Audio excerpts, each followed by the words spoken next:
In the sun-scorched town of Salvation Creek, where dust devils dance through empty streets and hope comes to die, a gang of ruthless bandits just made the last mistake of their lives.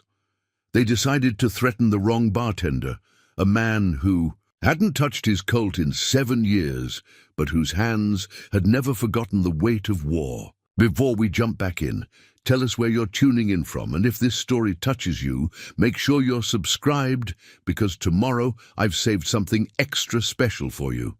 The morning sun cast long shadows across the weathered boards of the Silver Dollar Saloon, painting stripes of golden light through windows that had witnessed a generation of secrets. Inside, Matthew "Shadow" Hawkins moved with deliberate precision behind the polished oak bar, each motion measured and efficient as he arranged bottles that already stood in perfect alignment.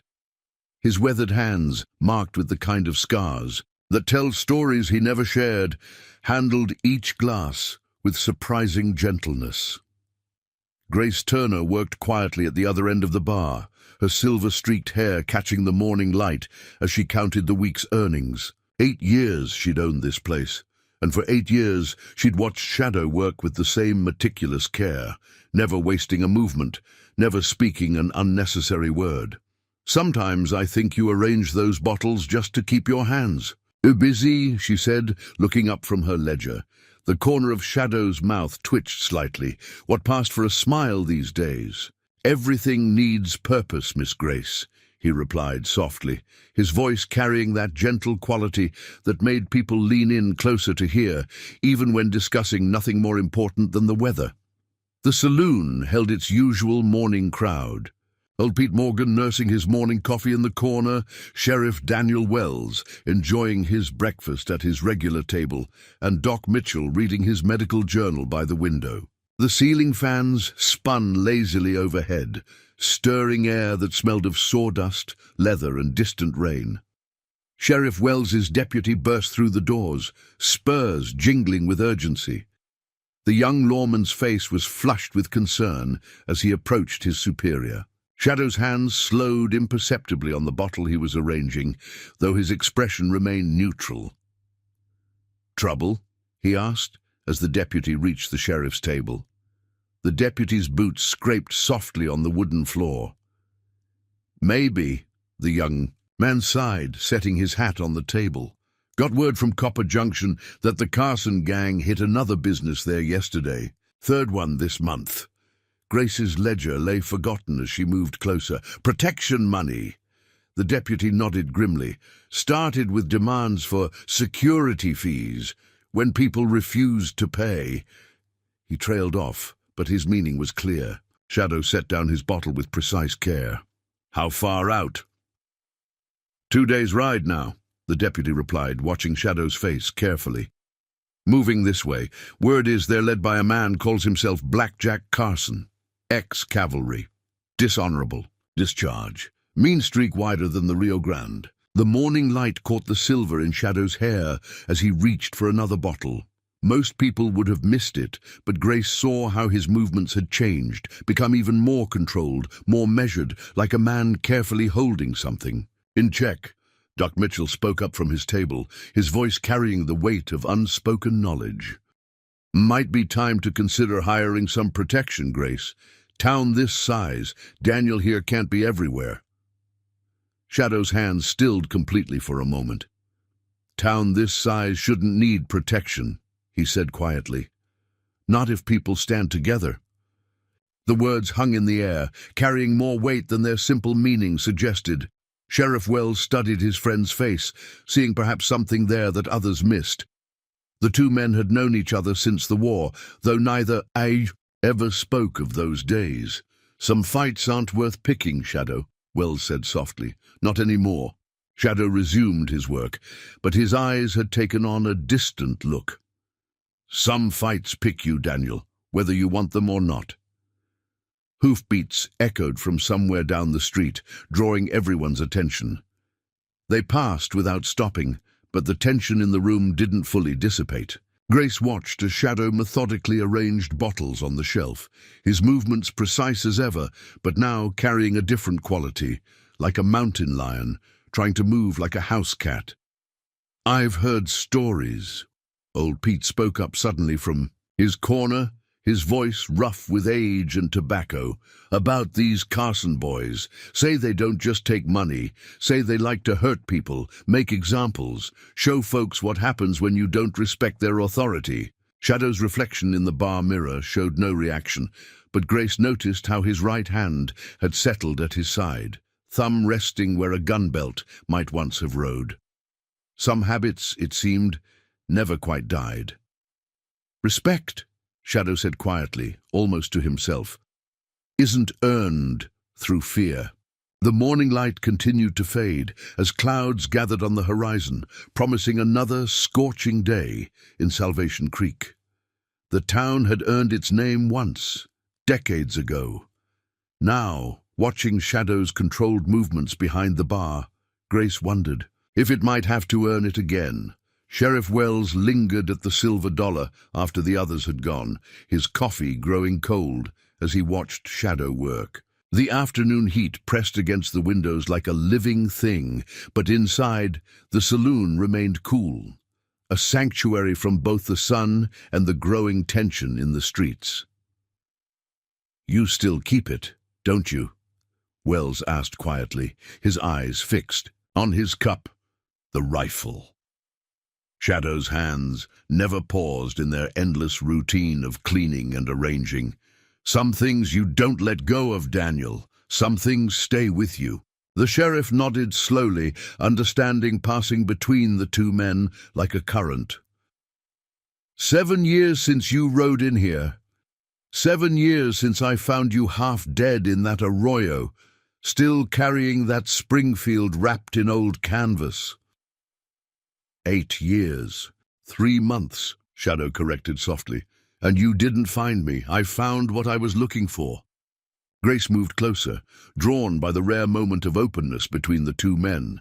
In all the years Shadow had worked for her, she'd never heard him speak of his past. Now, watching his reflection in the bar mirror, she saw something shift in his eyes, like clouds passing over deep water. "The war changed all of us," Wells continued, his voice carrying the weight of shared memories. "But you were different even then. The way you could disappear into the landscape, become part of it. The way you could track a man's intention before he knew it himself." Shadow's movements slowed slightly, his hands hovering over a glass. "We all did what we had to do, Daniel. War has a way of teaching you things you never wanted to learn." "Is that why they called you Shadow?" Grace asked, unable to contain her curiosity any longer. "Because you could disappear?" A ghost of a smile touched Shadow's lips. "No, ma'am. They called me Shadow because of what happened at Lookout Ridge, because of what I did to those Confederate raiders who thought they could target medical wagons." The saloon grew quieter, as if the very air was holding its breath. Even the usual afternoon sounds from the street seemed muted. 23 men, Wells said softly. "All crack shots, all experienced raiders. Found them scattered across 2 miles of ridgeline, each one taken with a single shot at distances that shouldn't have been possible in that storm." 24, Shadow corrected, his voice barely above a whisper. "Their commander tried to run, made it all the way to the river before the last shot found him." Grace watched as Shadow's hands moved over the bar's surface, noting how his fingers traced patterns that seemed more like calculations than cleaning motions. "The medical wagons?" she asked. "Got through," Wells answered when Shadow remained silent. "Saved hundreds of lives, but that wasn't the end of it, was it, old friend? After that, they started sending you out alone, started giving you the missions no one else could handle." Shadow's reflection showed no emotion, but his hands had gone completely still. "The War Department called them strategic interventions, targeting specific threats, removing them before they could do more damage. But really, they were just sending me to hunt, to become the thing other men feared in the dark." The afternoon light caught dust motes dancing in the air, making them look like golden memories floating through the quiet space. Outside, a horse whinnied nervously, sensing perhaps the tension building in the town. "That's why you chose this place, isn't it?" Grace asked suddenly, understanding dawning, not just because it was quiet, but because it needed something, someone. Shadow resumed his work, but his movements now carried a different weight, as if each motion was part of a larger pattern only he could see. Town called Salvation Creek seemed appropriate, place where a man might find redemption, might learn to use old skills for something better than killing. "And now?" Wells asked, though his tone suggested he already knew the answer. "Now," Shadow replied, his voice carrying that deadly quiet they remembered from darker days. "Now we wait. See if Carson and his men are smart enough to pass us by. See if they've heard the old stories about what happens when you push a shadow too far." Grace shivered despite the afternoon heat. "And if they're not smart enough?" Shadow's hands moved to the far end of the bar, adjusting a mirror that already sat at a perfect angle. Only Grace noticed how the new position gave a clear view of both the front door and the side entrance. "Then they learn what those Confederate raiders learned," he said softly, "that some legends don't die. They just wait quietly, serving drinks, and keeping peace until the day violence forces their hand." Wells stood, adjusting his gun belt with practiced care. "I'll send word to the county seat. See about getting extra deputies if we need them." 3 days, Shadow replied, not looking up from his work. "That's how long it takes for help to arrive from the county seat. If they're coming, they'll be here sooner than that." The sheriff paused, studying his old friend. "You seem mighty sure about that." "Just arithmetic, Daniel," Shadow said softly, "nothing more." But his words carried a weight that made the room feel suddenly smaller, as if the walls themselves were holding their breath. "Preparing and narrating this story took us a lot of time, so if you are enjoying it, subscribe to our channel. It means a lot to us. Now back to the story. The sun continued its westward journey, painting Salvation Creek in deepening shades of gold and shadow. Doc Mitchell returned to the Silver Dollar earlier than usual, his medical bag lighter, but his expression heavy with concern. Shadow noted his arrival without looking up, his hands still moving with that precise efficiency as he prepared for the evening crowd. "Just came from the Thompson place," the doctor said without preamble, settling at the bar. "Young Billy's arm is healing well, but that's not what brings me here." Shadow set a glass of whiskey in front of the doctor, the good kind he kept, under the bar for serious conversations. "Riders?" 3 of them, Mitchell confirmed, his voice low. "Watched them from the Ridge Road, moving slow, studying every ranch they passed, taking notes in a little book." Grace approached quietly, her ledger forgotten again. "Carson's scouts?" "Has to be," the doctor replied, taking a measured sip. "Way they carried themselves, way they watched everything. These weren't just drifters passing through." Shadow's movements had changed subtly, becoming even more controlled if such a thing were possible. His eyes, reflected in the bar mirror, carried a calculating look that reminded Grace of a chess master studying the board before a crucial move. "Tell me about their horses," he said softly. Doc Mitchell blinked, surprised by the specific request. "Their horses? Well, 2 bays and a black. All well tended, but the black seemed fresher, like it hadn't been on the trail as long as the others." "Relay riders," Shadow explained quietly. "Keeping fresh horses stationed ahead means they're organized, professional." His hands stilled completely on the glass he was polishing. "Means they're planning something bigger than just robbery." The doctor leaned forward slightly. "What kind of men are we really dealing with, Shadow?" Before he could answer, the saloon's bat-wing doors swung open. A trail-dusty cowboy, named Jenkins rushed in, his face flushed with more than just the afternoon heat. "Sheriff Wells sent me," he managed between breaths. "2 more businesses hit in Copper Junction, the Mercantile and the bank." Shadow's expression didn't change, but his right hand moved slightly, an old habit suggesting the presence of something that hadn't been there in years. Survivors. Jenkins swallowed hard. Mercantile owners in bad shape. They made an example of him, made his family watch. The afternoon light caught Shadow's profile as he absorbed this information, and for a moment, Grace saw something in his stance that didn't belong behind a bar, a stillness that spoke of different skills, different times. "Miss Grace," he said quietly, "might want to close early today. Get word to the regulars. Anyone who doesn't need to be in town should consider visiting relatives." "Running won't help," Doc Mitchell argued. "These men, they'll just keep coming back, keep hurting people until someone stops them." "Not suggesting running," Shadow replied, his voice carrying that gentle quality that somehow made his words more dangerous, not less. "Suggesting we clear the field before the lightning strikes." Grace studied him carefully. "You've seen men like this before, haven't you? During the war?" "After," Shadow corrected softly. "When the fighting was supposed to be over. But some men couldn't let go of the violence. Men who'd learned to love, the power that comes from making others afraid."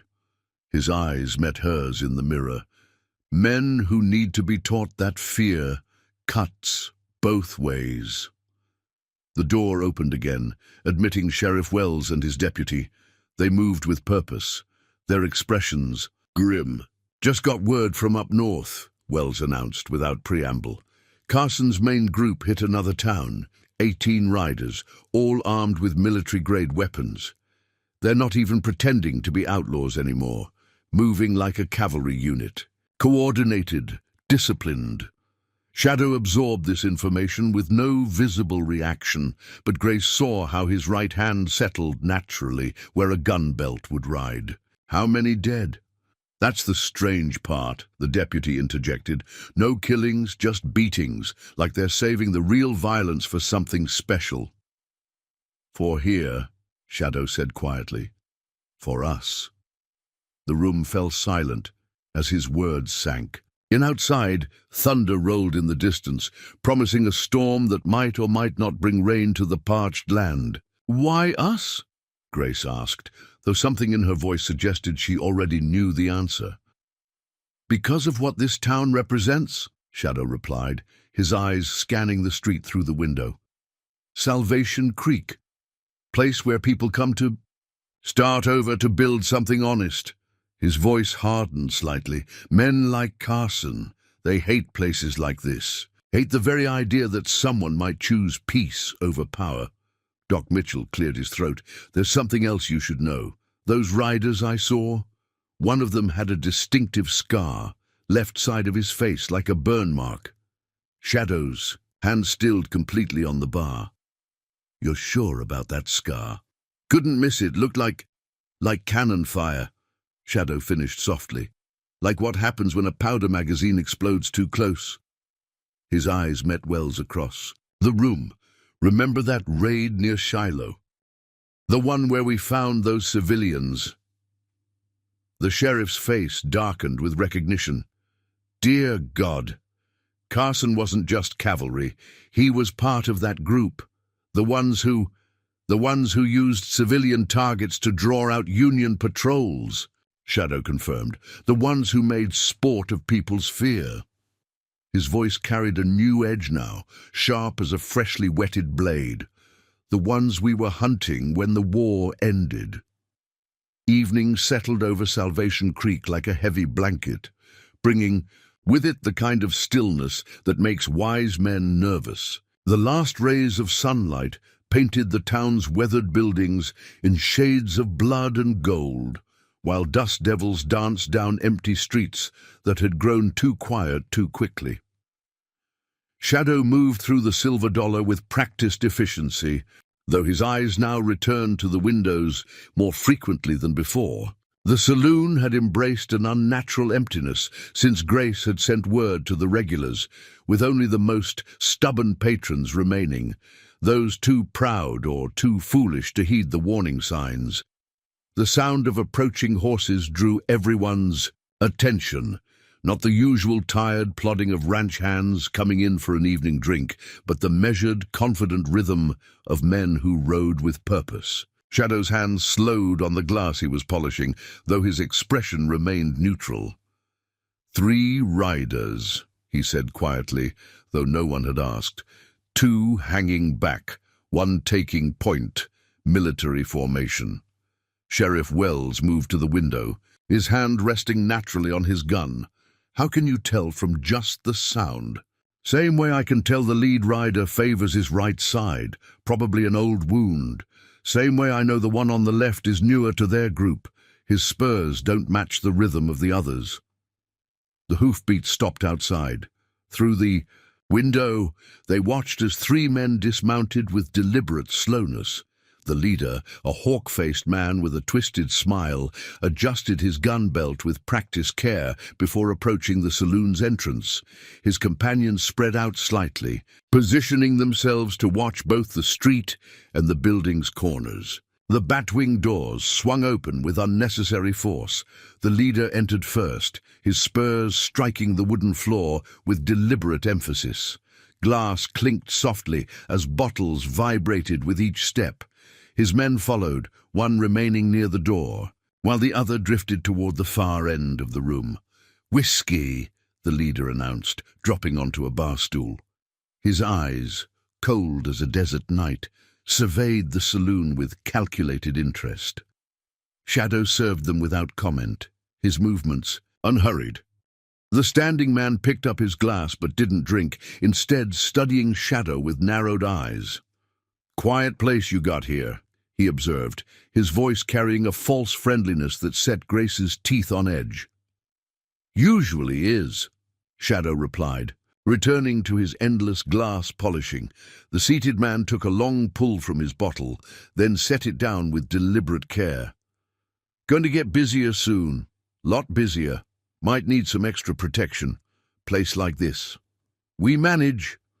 The standing man set his untouched whiskey down with precise movement. "Way we hear it, Old Town's going to need managing soon. Shame if anything happened to such a nice establishment." Shadow's hands never paused in their work, but something in the air changed, becoming charged with an energy Grace couldn't quite name. The evening light caught his profile, and for a moment she saw something in his stance that definitely didn't belong behind a bar. A stillness that spoke of different skills, different times. "Thing about threats," Shadow said, his voice so quiet the men had to lean in slightly to hear, "is they work best when people don't know what you're capable of." He looked up then, meeting the standing man's eyes. "When they do know, well, that's not really a threat anymore. That's just poor planning." The man's hand twitched slightly toward his gun, but something in Shadow's eyes made him reconsider.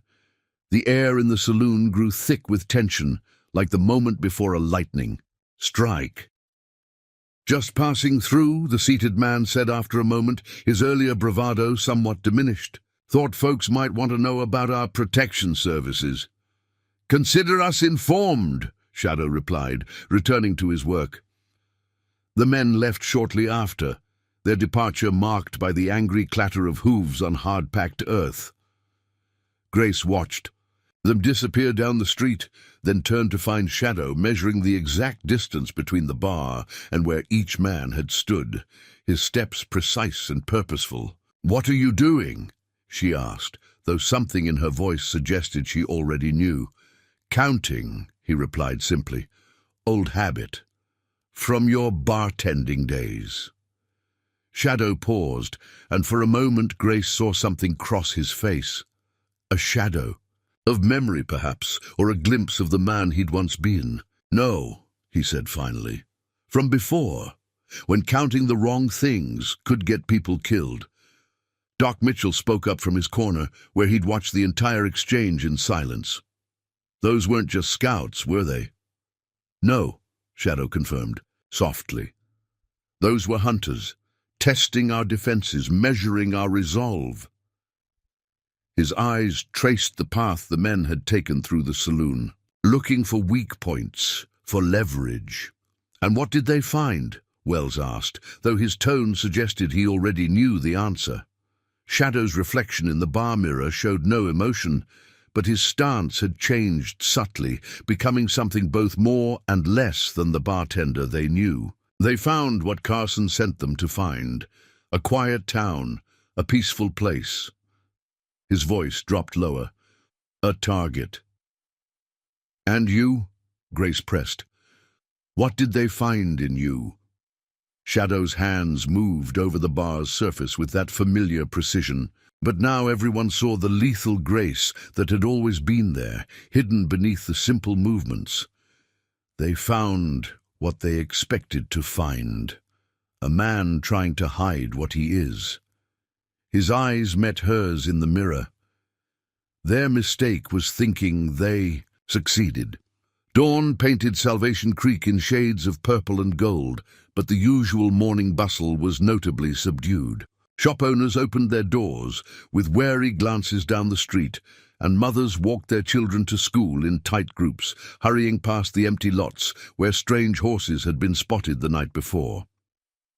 Shadow arrived at the Silver Dollar, earlier than usual, his boots silent on the wooden sidewalk.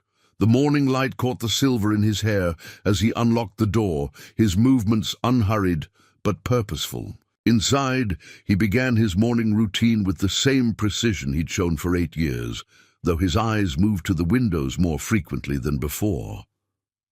Grace found him checking the hinges on the back door, his fingers moving with practiced expertise over the metal. "Those are new," she observed, setting down her purse. "When did you change them?" "Last night," Shadow replied quietly, testing the door's swing. "Old ones were wearing out." She watched him work, noting how his hands moved with a knowledge that seemed beyond simple maintenance. "You know about doors, Shadow?" His lips twitched slightly. "Used to. In another life." He straightened, scanning the back alley through the door's small window. Different kinds of doors, different reasons for checking them. The morning passed slowly, each hour marked by increasing tension as news filtered. In from around town, Martha's general store reported 2 riders stopping for supplies, asking too many questions about local businesses. The livery stable owner described 3 more, watching his place from across the street, making notes in a small book. Sheriff Wells entered around 11, his face tight with concern. "Got more reports," he said, settling at the bar as Shadow poured his coffee without being asked. 2 more businesses in Copper Junction burned down last night. No proof it was Carson's men, but nobody else it could be. Shadow finished pouring, his voice soft but carrying an edge that made Grace look up sharply. "The owners?" Wells nodded grimly. "They waited until the mercantile owner arrived in the morning, made him watch." Shadow's hand stilled on the coffee pot. "He alive?" "Barely," Wells replied. "Doc Mitchell knows his colleague over there. Says the man will walk again, but not soon." The sheriff's deputy burst in, reporting 2 more riders, heading into town from the east. Wells sighed, standing. "Better go check it out." "Be careful," Shadow said quietly. "Men like that, they like to test responses, see how far they can push before someone pushes back." Wells paused, studying his old friend. "Sounds like you know the type." "Used to." Shadow's eyes met the sheriff's, back when knowing such things meant the difference between coming home and not. If you're enjoying this story, make sure to subscribe to our channel. Your support means everything to us. Now, back to what happens when the past refuses to stay buried. After Wells left, Grace noticed Shadow spending more time near the window, his movements still careful and measured, but now carrying a different purpose. She'd seen him like this only once before, 3 years ago, when a group of drunk cowhands had tried to cause trouble. He'd handled that situation with quiet words and a presence that somehow made him seem larger than his actual size. But this felt different. The afternoon brought more rumors. Doc Mitchell stopped by, ostensibly for lunch, but his real purpose was clear in the way he lowered his voice. County Morgue called, that business owner from Copper Junction. Before they heard him, Carson's men mentioned Salvation Creek, said they had special plans for our town. Shadow absorbed this information with no visible reaction, but Grace saw how his right hand moved slightly, an old habit suggesting the presence of something that hadn't been there for years. "Town's getting scared," Doc Mitchell continued. "People are talking about paying whatever they ask just to avoid trouble." "Trouble's already here," Shadow replied softly. "Paying won't change that. Just postpone it." The doctor leaned forward. "Maybe it's time to tell Wells about what happened at Yellow Ridge, about why they really called you Shadow." "No." Shadow's voice carried a finality that brooked no argument. "Is it because that life's done?" Mitchell persisted. "Is it? Because from where I'm sitting, that life might be exactly what this town needs right now." Before Shadow could respond, the sound of running feet filled the air. Young Tommy, the blacksmith's boy, burst through the doors, his face pale with fear. "Mr. Shadow! They're at the school, 3 of them, threatening Miss Sarah about protection money." Shadow moved with a fluid grace that made Grace catch her breath. Gone was the careful precision of the bartender. This was something else entirely, something that spoke of battlefields and blood. "Stay here," he told them quietly, already moving toward the door. But Grace followed him onto the porch, watching as he crossed the street with measured steps. At the schoolhouse, 3 riders sat their horses, looming over Sarah Collins as she stood protectively in front of her students. The leader, a man with a scarred face, was speaking in low, threatening tones that carried across the quiet street. "Might be a shame," they heard him say, "if anything happened to this nice little school. Lot of accidents can happen to a building. Lot of accidents can happen to children." Shadow's voice cut through the tension like a well-honed blade. "Might be a bigger shame," he said softly, "if anything happened to men who threaten children." The riders turned, hands dropping to their guns, but something in Shadow's stance made them hesitate. He stood in the middle of the street, seemingly relaxed, but Grace saw what the others saw, a predator's ease that spoke of absolute confidence. "This ain't your business, old man," the scarred rider sneered, but his voice carried a note of uncertainty. "Making threats is always ugly business," Shadow replied, his voice still gentle. "Making threats against children, well—" He took another step forward, and Grace saw how his right hand hung loose at his side, ready but not threatening. That's the kind of business that tends to have permanent consequences. Something in his tone, in the way he moved, made the riders exchange glances. The scarred man opened his mouth to speak again, but Shadow cut him off with a slight shake of his head. "You've got about 10 seconds to ride out of town," he said softly. "After that, we find out if you're as good with those guns as you think you are." The leader's face darkened with anger, but his companions were already turning their horses. They'd seen something in Shadow's eyes, something that spoke of old battles and counting bodies. "This ain't over," the scarred man spat as he wheeled his horse around. "No," Shadow agreed quietly, watching them ride away. "But it will be." The afternoon sun beat down on Salvation Creek like a hammer on hot iron, but inside the Silver Dollar, a different kind of heat was building. Shadow stood at the window, his reflection in the glass showing nothing of the calculations Grace knew were running behind his calm exterior. The confrontation at the schoolhouse had changed something in the town's atmosphere, like the pressure drop before a tornado. "You knew him, didn't you?" Grace asked quietly, watching Shadow's face in the reflection. "The man with the scar." "Sergeant Marcus Kane," Shadow replied, his voice carrying that deadly softness she was learning to recognize. "Used to ride with Carson during the war. Had a reputation for enjoying his work too much, especially when it involved civilians." Sheriff Wells entered, spurs jingling softly on the wooden floor. "Just got word from up north. The rest of Carson's men are moving. 20 riders, maybe more, all armed like they're heading to war." "They are," Shadow said quietly, still watching the street. "Just not the kind of war they're used to." Doc Mitchell cleared his throat from his usual corner. "Found something else about Carson you need to know." He produced a weathered newspaper clipping from his vest pocket. "This is from right after the war. Story about a massacre at a place called Hope's Crossing." Shadow's hand stilled completely on the window frame. "I remember Hope's Crossing." "Thought you might," Mitchell continued. 38 civilians dead. Town burned to the ground. Military investigation suggested it was Confederate raiders. But it was Carson and his men," Shadow finished, "using the chaos of war's end as cover for something else, something worse." Grace moved closer, drawn by the tension in his voice. "What do you mean?" Shadow turned from the window, his movements carrying that predator's grace that seemed more natural now, less hidden. Carson and his men, they weren't just soldiers gone bad. They were something else, something that was growing in the war's shadow, feeding on fear and desperation. "A criminal empire," Wells said softly, "using military precision to terrorize towns, establish control." "More than that," Shadow replied. "They were creating a template, teaching others how to turn violence into power, fear into control." His eyes met Wells.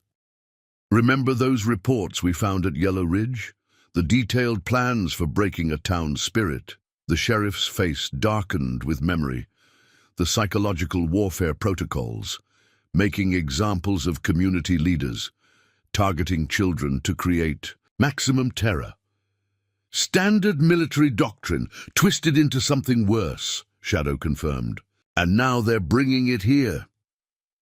Young Tommy burst through the doors again, his face flushed with urgency. "Mr. Shadow, they're back. 6 of them this time. They're at the bank." Shadow moved with fluid precision toward the back room. "Miss Grace, if you'd be kind enough to help me with something." She followed him into the storage area, watching as he pulled up a loose floorboard with practiced ease. Beneath it lay an oiled canvas wrap, long and carefully maintained. 8 years, she whispered, recognizing what it had to be. "You've had that under my bar for 8 years. 7 years, 10 months, and 12 days. Shadow corrected softly, unwrapping the package with reverent care. The Springfield rifle that emerged gleamed in the dim light, obviously well maintained despite its long rest. "You've been cleaning it," she realized. "All those times I thought you were just organizing the storeroom." "Some skills you don't let go of," he replied, his hands moving over the weapon with familiar precision. "Some tools you keep ready, even when you pray you'll never need them again." The sound of breaking glass echoed from the street, followed by angry shouts. Sheriff Wells appeared in the doorway, his face grim. "They're forcing everyone off the streets," he reported, "setting up positions at every corner. This isn't just intimidation anymore. They're preparing for something." Shadow nodded slowly, his hands never pausing as they assembled the rifle with practiced efficiency. "They're setting the stage, creating an atmosphere of helplessness before Carson arrives." His voice carried that quiet certainty that made even Wells step back slightly, making sure everyone knows what's coming. "And what is coming?" Grace asked, though something in her voice suggested she already knew. Shadow's eyes met hers, and in them she saw not just the quiet bartender she'd known for 8 years, but the legend he'd once been, the man who'd earned his name in blood and shadow. "War," he said simply, "but not the kind they're expecting, not the kind they know how to fight." More glass shattered outside, accompanied by the sound of women crying and men arguing. Shadow moved to the window, the rifle held naturally in, his hands as if it had never left them. "Miss Grace," he said softly, Might want to move the good whiskey to the cellar. Something tells me the bar's about to see some redecorating. The town's not ready for this, Wells protested. These people aren't soldiers. No, Shadow agreed, his eyes scanning rooftops and shadows with professional assessment. There's something more important. They're what we fought for, Daniel, what we killed for, the kind of people who build lives instead of destroying them. Thunder rolled in the distance as evening approached Salvation Creek, nature's own drums, heralding the coming storm.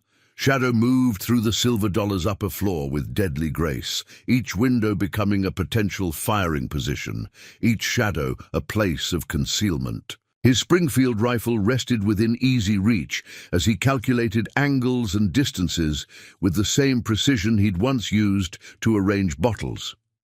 6 men at the bank, he reported quietly to Wells, who stood watching from the doorway. 4 more spreading out along Main Street. 2 on the roof of the Mercantile, trying to look like they know what they're doing with those rifles. How can you tell they don't?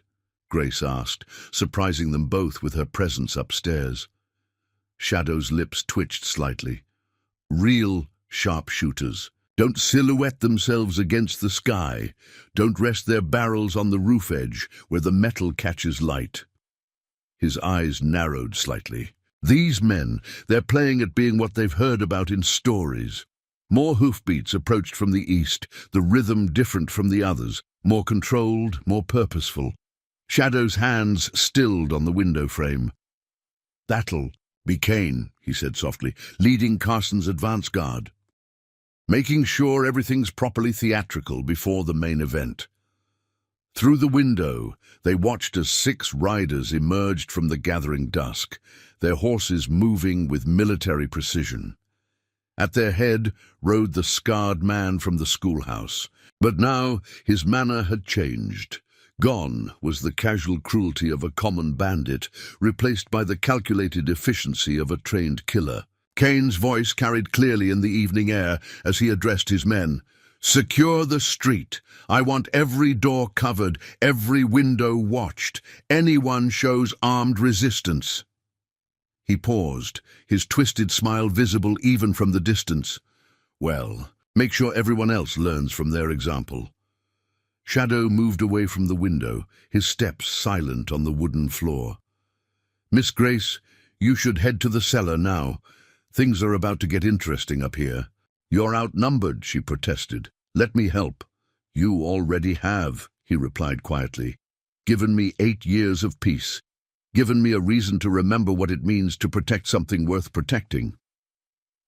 The sound of breaking glass from below interrupted them. Kane's men entering the saloon with deliberate force. Heavy boots struck wooden floors as they spread out through the ground level. Come on down, old man. Kane's voice carried up the stairs. Time we had a proper talk about the future of this establishment. Shadow's hands moved over his rifle with practiced care, checking what he'd already checked a dozen times. Daniel, he said softly to the sheriff, take Miss Grace out the back way. Get word to Doc Mitchell. He'll likely have work to do soon. Shadow. Wells started, but the look in his old friend's eyes stopped him. Some fights you handle with a badge, Shadow said quietly. Others need something else, something that remembers how to move in darkness. Grace touched his arm gently. You're not just going to talk to them, are you? No, ma'am. Shadow's voice carried that deadly softness they'd come to recognize. Going to teach them why some legends are best left alone. More glass shattered downstairs, followed by the sound of bottles breaking. Kane's voice came again, edged with false patience. Don't make us come up there, friend. Hate to have to burn such a fine establishment with everyone inside it. Shadow moved to the top of the stairs, his movements liquid smooth in the gathering. Darkness. Miss Grace, he said quietly, might want to close your eyes for what comes next. Some things are best left unseen. Like what happens when a shadow comes to life? She asked softly. Like what happens when men who deal in fear learn what real fear tastes like. Kane's voice carried up again, now tinged with genuine anger. "Last chance, old man. Or maybe we pay another visit to that schoolhouse, have a longer talk with Miss Sarah and her students."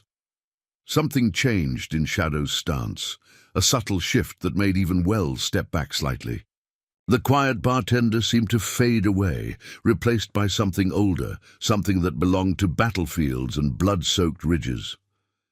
"That's twice now you've threatened children in my town," Shadow called down, his voice carrying that gentle quality that somehow made his words more terrible. "Twice you've tried to use fear against people under my protection." He moved to the head of the stairs, rifle held with casual competence. "Want to know something interesting about fear, Kane? Something they didn't teach you in the cavalry?" "And what's that, old man?" "Real fear," Shadow said softly, "isn't about threats or violence. Real fear comes from certainty, from knowing exactly what's coming and knowing you can't stop it." Kane's laugh carried up the stairs, but there was an edge to it now. Big words from a man outnumbered 10-1. "Numbers?" Shadow's voice carried a hint of amusement. "You still think this is about numbers?" His rifle moved slightly, catching the last light from the windows. "This is about teaching a lesson, about showing you and Carson what happens when you push a legend too far." "Legend?" Kane's voice carried forced bravado now.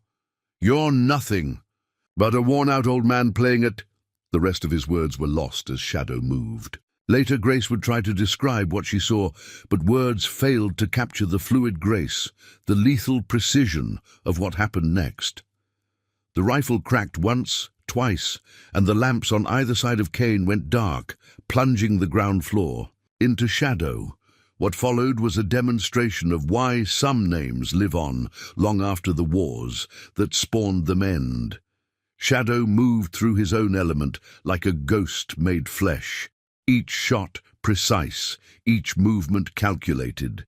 The sound of bodies hitting floorboards, mixed with curses and confusion, as Kane's men learned too late what it meant to face someone who had mastered the art of dealing death from darkness. The last echoes of gunfire faded into the gathering dusk, leaving behind the kind of silence that falls after a lightning strike. Through the swirling gun smoke, Shadow moved with lethal grace among the fallen bodies on the Silver Dollar's ground floor, checking pulses with the same methodical precision he'd once used to arrange glasses. 8 men, he said quietly to the room at large, though only Kane remained conscious to hear him. 8 men who learned the hard way that some legends don't fade. They just wait. Kane lay against the bar, clutching his shoulder where Shadow's first real shot had found him. His face, already marked by old scars, now showed something new, the dawning recognition of what they'd awakened. "Impossible," he managed through. Gritted teeth. "Nobody's that fast. Nobody can shoot like that in the dark." Shadow's movements never paused as he secured weapons and checked restraints. "Didn't shoot in the dark, Kane. Shot in the shadows. There's a difference." His voice carried that gentle quality that made his words more menacing, not less. Something you and Carson should have remembered from the war. Grace descended the stairs slowly, her eyes taking in the scene of controlled devastation. Not a single bottle behind the bar had been broken, not one piece of furniture destroyed. Every shot, every movement had been precisely calculated. "You didn't kill them," she observed, surprise evident in her voice. "No, ma'am," Shadow replied softly. "Dead men don't carry warnings. Dead men don't spread stories about what happens when you threaten the wrong town." His eyes met Kane's. "Dead men can't tell Carson exactly what he's riding into." Sheriff Wells entered through the back door, his stance professional, but his eyes showing new respect as he surveyed the scene. "Doc Mitchell's on his way, got deputies securing the street." He paused, looking at his old friend. 8 men, Shadow. 8 trained killers, and not one dead." 9, Shadow corrected quietly, nodding toward the stairs. 1 tried to flank. Up top while everyone was focused on the shooting down here. He'll wake up with a headache, nothing more. Kane's laugh was harsh in the smoky air. You think this changes anything? Carson's coming with 20 more men, 20 killers who won't hesitate to burn this town to the ground. No, Shadow agreed, his movements liquid smooth as he checked another restraint. They won't hesitate. That's their weakness. He paused, looking at Kane with eyes that had seen too many battlefields. Men who don't hesitate, don't think, don't consider what might be waiting in the shadows. Doc Mitchell burst in, medical bag in hand, his face professional, but his eyes widening slightly at the scene. Any serious injuries? Nothing that won't heal, Shadow replied, his voice carrying an edge that made Kane shiver despite himself. Just enough pain to help them remember the lesson. The doctor moved among the fallen men, checking wounds with practiced efficiency. Remarkable shooting, he observed. Every shot placed exactly where it would disable without killing. Had a lot of practice, Shadow said softly. Back when I was learning the difference between being able to kill and knowing when not to. Grace watched as Shadow continued his methodical work, noting how he moved through the room with perfect awareness. Of every angle, every line of sight. The quiet bartender had vanished completely now, replaced by something both more and less than human. A living weapon shaped by war, but tempered by choice. You knew, she said suddenly, when you first came here, when I offered you the job. You knew something like this might happen eventually. Shadow's hands stilled briefly on the rifle he was unloading. Knew men like Carson existed. Knew they'd never stop looking for places to corrupt, people to break. His eyes met hers. Knew someone would have to stand against them. So you chose us, Wells said quietly. Chose this town. Town chose itself, Shadow corrected, resuming his work. Showed me something worth protecting, something worth remembering who I used to be. Kane's voice carried forced bravado through his pain. And who is that, exactly? Who are you really, old man? Shadow moved to stand before him, his stance, carrying that predator's grace that spoke of countless battles. Used to be, during the war, Confederate scouts would come back with stories. Stories about a ghost that hunted in darkness, that could hit a man at distances that shouldn't be possible. His voice dropped lower. Stories about how entire units would disappear in the night, leaving nothing but empty camps and cold ashes. Recognition dawned in Kane's eyes, followed quickly by fear. Yellow Ridge, he whispered. The shadow of Yellow Ridge. We thought you died after the war. Part of me did, Shadow agreed softly. Part of me wanted to, but some things don't let you rest, some skills don't let you forget. His eyes hardened slightly. Some debts don't get paid until the right moment comes. Thunder rolled closer as darkness continued to gather outside. Through the windows, they could see townspeople emerging cautiously, drawn by the sound of gunfire, but held back by Wells' deputies. Carson won't come alone now, Kane said, his voice carrying both threat and warning. Not after this. He'll bring everyone, turn this place into another Hope's Crossing. Something dangerous flashed in Shadow's eyes. Hope's Crossing, he repeated, quietly. 38 innocent people killed, women, children all butchered to send a message. His voice carried that deadly softness again. Want to know something interesting about Hope's Crossing, Kane? Something that never made it into the official reports. Kane's face showed uncertainty now. What? I was there, Shadow said softly. 2 days too late to save those people. But not too late to start hunting, not too late to begin following the trail that led here to this moment. Lightning split the darkening sky as Shadow finished securing the last of Kane's men. The thunder that followed seemed to shake the very foundations of Salvation Creek, as if nature itself was preparing for what was to come. Through the windows of the Silver Dollar, they could see townsfolk gathering in small groups, their faces showing equal parts fear and wonder at what had transpired. "Tell me about Carson's plan," Shadow said quietly, settling into a chair across from Kane with that liquid grace that made even simple movement seem dangerous. "Tell me why he really chose this town." Kane's laugh held no humor. "You think this is just about territory, about money?" He shook his head slowly. "Carson's been planning this for years, watching, waiting, building his force. This isn't just about controlling a town, it's about sending a message." "Like Hope's Crossing?" Shadow's voice carried that deadly softness again. "Hope's Crossing was just the beginning," Kane replied. "A test run for something bigger. Something that would show the whole territory what happens when civilization tries to take root in wild places." Grace moved closer, drawn by the tension building in the room. "Why here? Why Salvation Creek?" "Because of its name," Shadow answered, before Kane could speak. "Because of what it represents." His eyes never left Kane's face. "Same reason you targeted Hope's Crossing. It's not about the place. It's about what it means to people." Kane's expression showed new respect mixed with his fear. "You always did see clearer than most, could read intention like other men read tracks." 8 years, Shadow said softly. 8 years I've lived here, served drinks, listened to stories. 8 years watching this town grow, watching people build something honest and decent." His voice hardened slightly.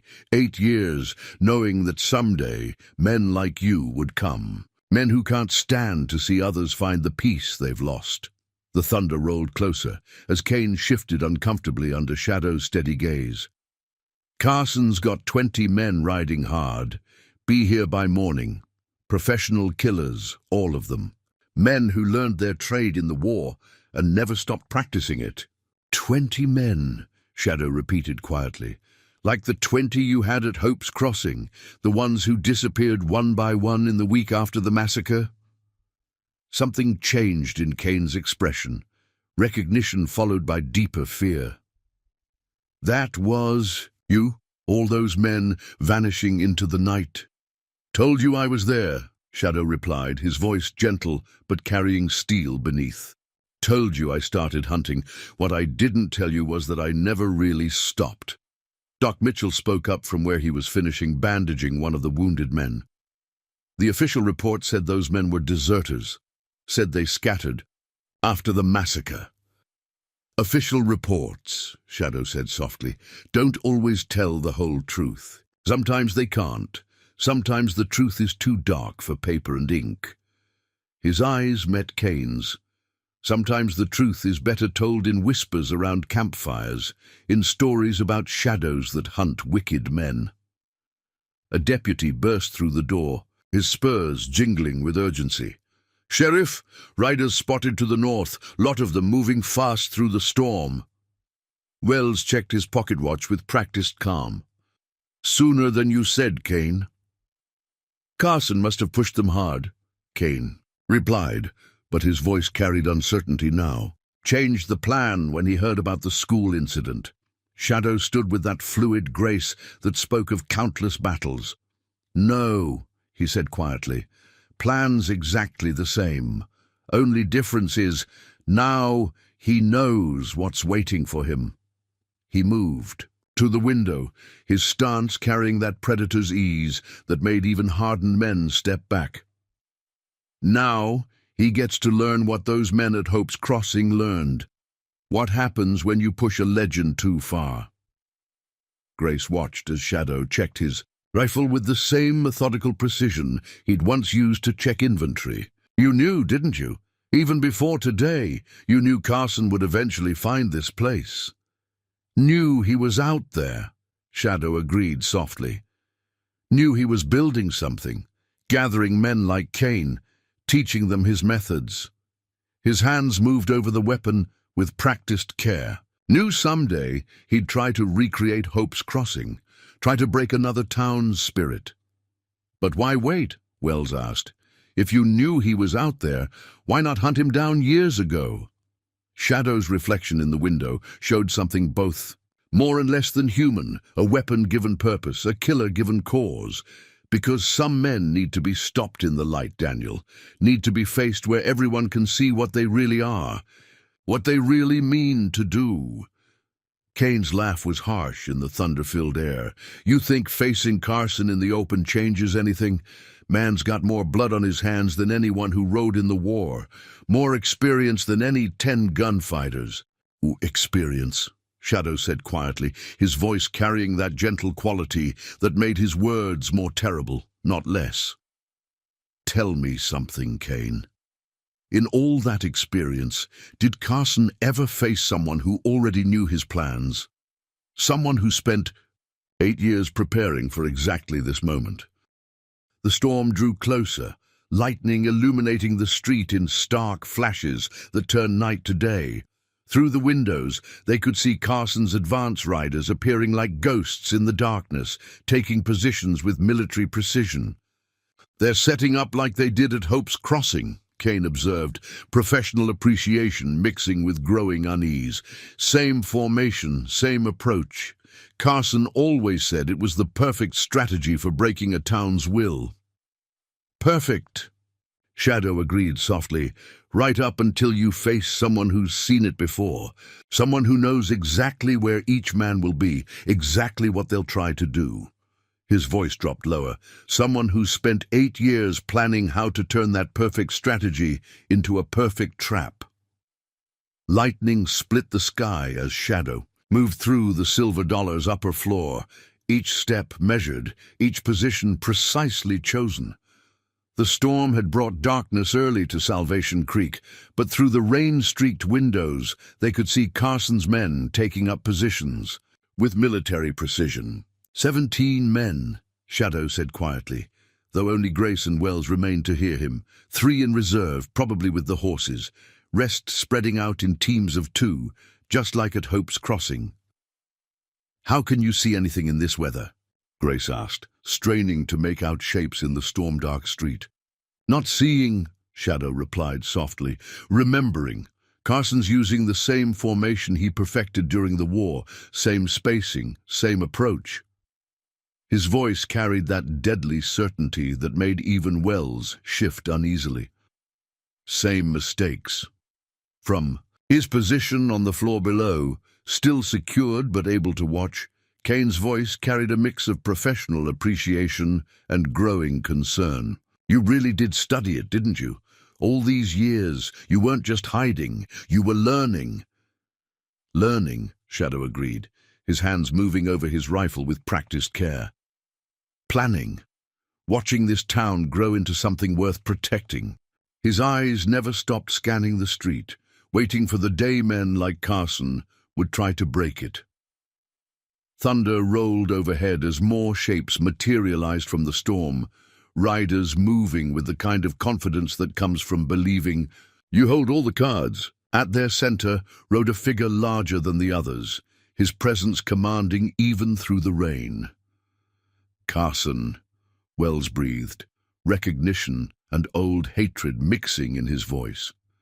Shadow's movements never paused as he checked angles and distances. Right on time, always did like to make an entrance. His voice carried that gentle quality that somehow made his words more menacing. Always did think showmanship was the same as strategy. Through the deluge, Carson's voice carried clearly, pitched to reach every corner of the rain-soaked street. I know you're watching, Shadow. Know you're up there thinking you've got it all figured out. Shadow's reply was quiet, meant only for those in the room. Already figured it out, old friend. 8 years ago, when I chose this place, chose this building. His hands moved over his rifle with lethal grace. Chose every position you're putting your men in right now. As if to prove his point, lightning flashed again, illuminating Carson's men as they took up their positions, exactly where Shadow had predicted they would be. You've got one chance. The storm drew closer, lightning illuminating the street in stark flashes that turned night to day.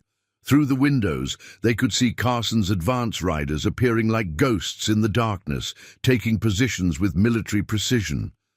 "They're setting up like they did at Hope's Crossing," Kane observed, professional appreciation mixing with growing unease. "Same formation, same approach. Carson always said it was the perfect strategy for breaking a town's will."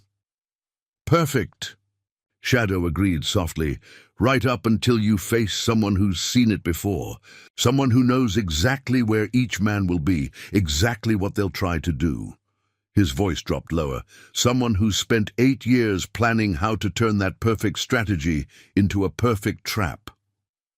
Lightning split the sky as Shadow moved through the Silver Dollar's upper floor, each step measured, each position precisely chosen. The storm had brought darkness early to Salvation Creek, but through the rain-streaked windows they could see Carson's men taking up positions with military precision. 17 men, Shadow said quietly, though only Grace and Wells remained to hear him. 3 in reserve, probably with the horses, rest spreading out in teams of 2, just like at Hope's Crossing. "How can you see anything in this weather?" Grace asked, straining to make out shapes in the storm-dark street. "Not seeing," Shadow replied softly, "remembering. Carson's using the same formation he perfected during the war, same spacing, same approach." His voice carried that deadly certainty that made even Wells shake. A new sound cut through the storm, the crack of a rifle followed by breaking glass.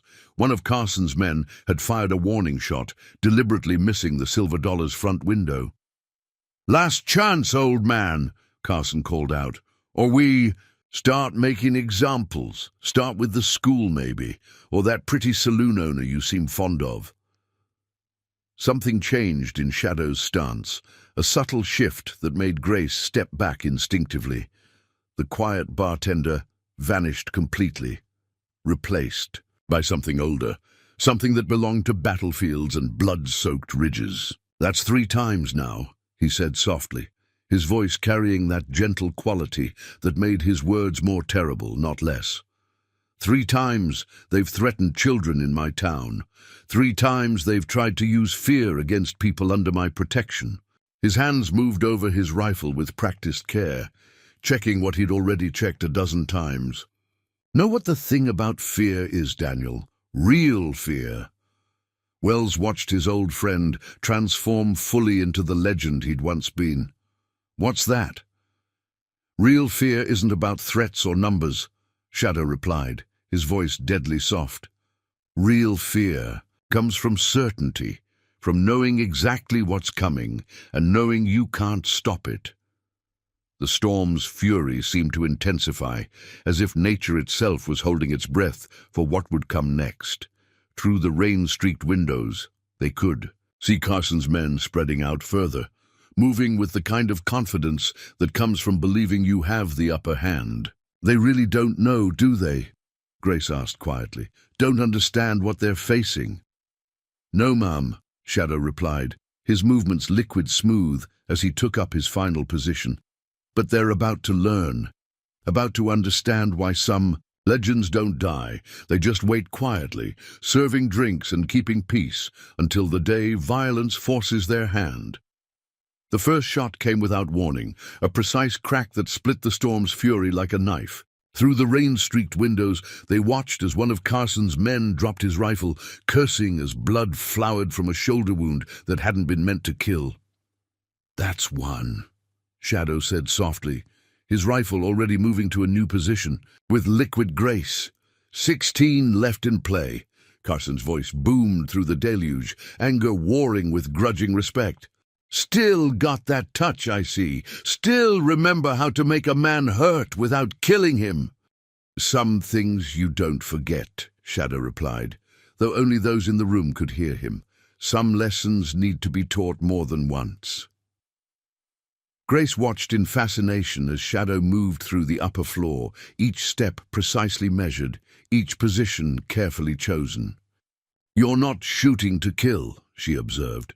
"No, ma'am," he agreed quietly, his eyes never stopping their methodical scan. Dead men don't learn. Dead men can't spread the story of what happens when you threaten the wrong town. Another shot. Cracked through the storm, followed quickly by a third. Two more of Carson's men fell, their wounds painful but calculated to disable rather than destroy. 14, Shadow counted softly, his movements liquid smooth as he changed position again, all taking cover exactly where I spent 8 years, making sure they would. Wells watched his old friend work with professional appreciation.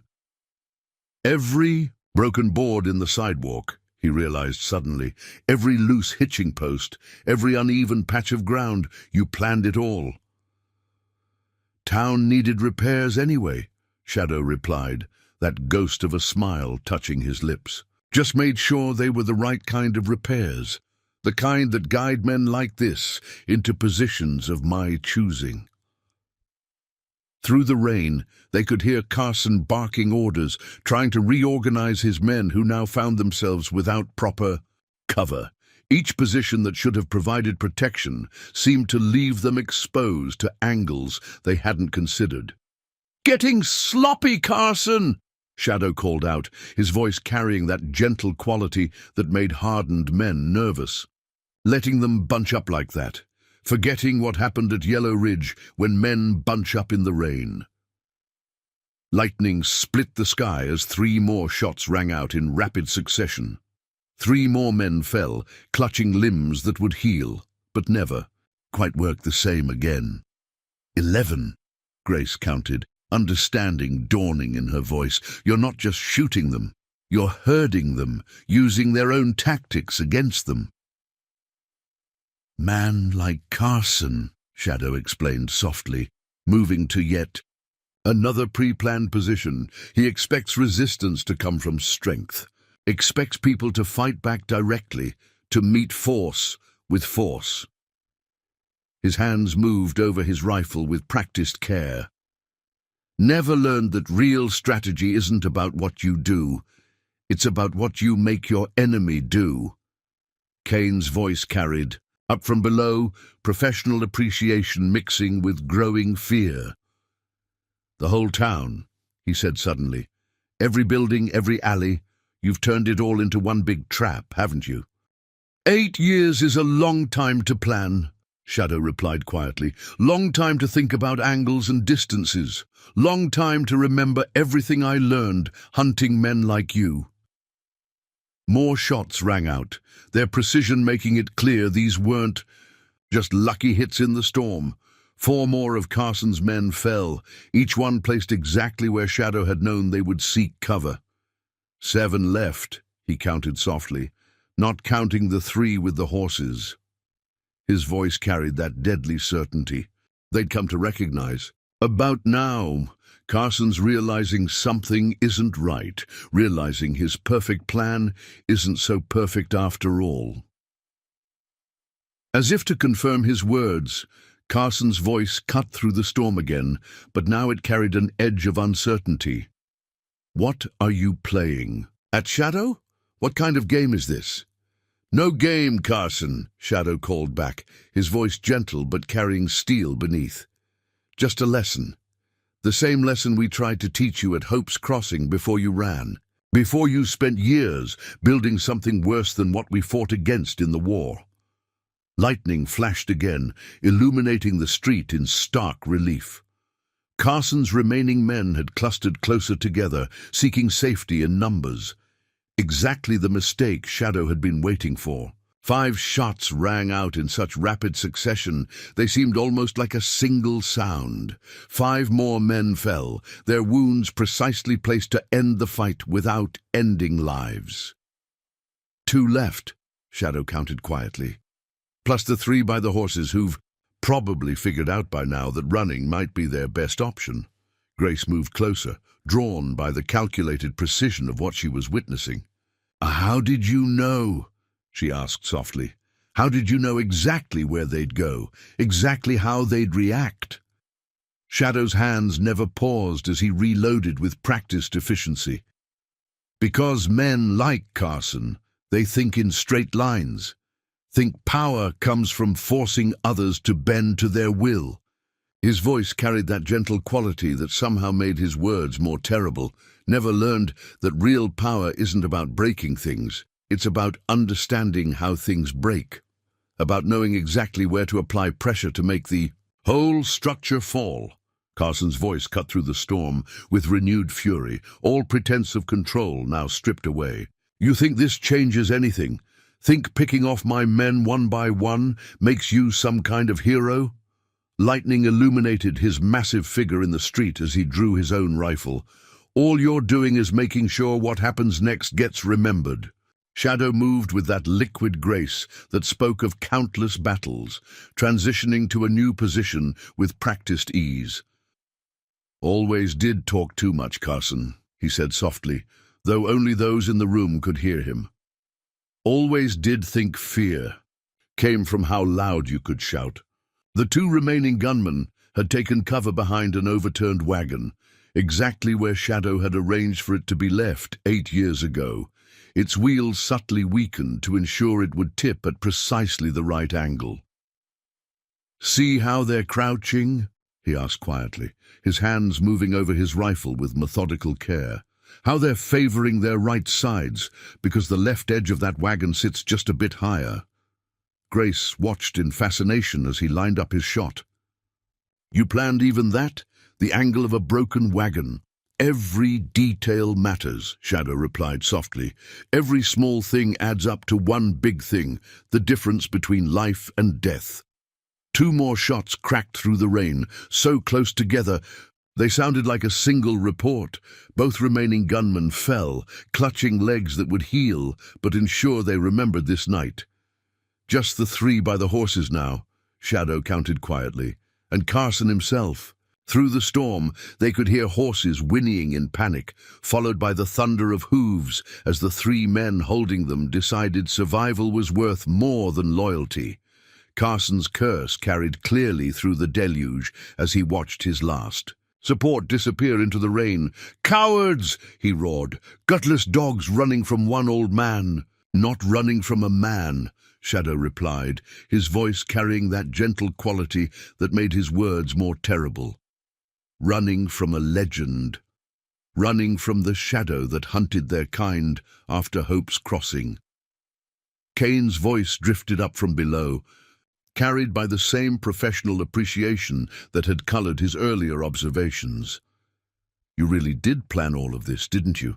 Every shot, every position, every reaction." "Plans are funny things," Shadow said quietly, his eyes never leaving Carson's position in the street. "Most men think planning means knowing what you're going to do. Real planning means knowing what your enemy's going to do, knowing it better than they know it themselves."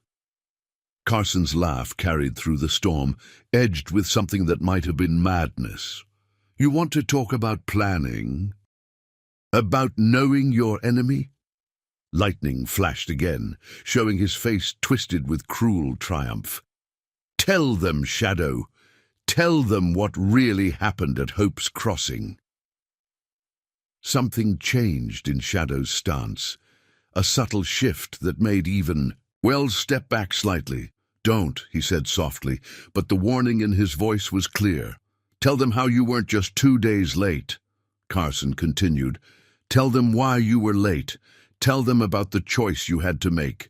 Grace moved closer, drawn by the tension suddenly radiating from Shadow's still form. "What's he talking about?" "Man always did love the sound of his own voice," Shadow replied. But something had changed in his tone, something that spoke of old wounds and deeper shadows. "2 towns!" Carson's voice boomed through the storm. "2 targets, and you had to choose which one to save. Remember that, Shadow? Remember how it felt to know you could only reach one in time?" Thunder rolled overhead as Shadow's hands stilled, completely on his rifle.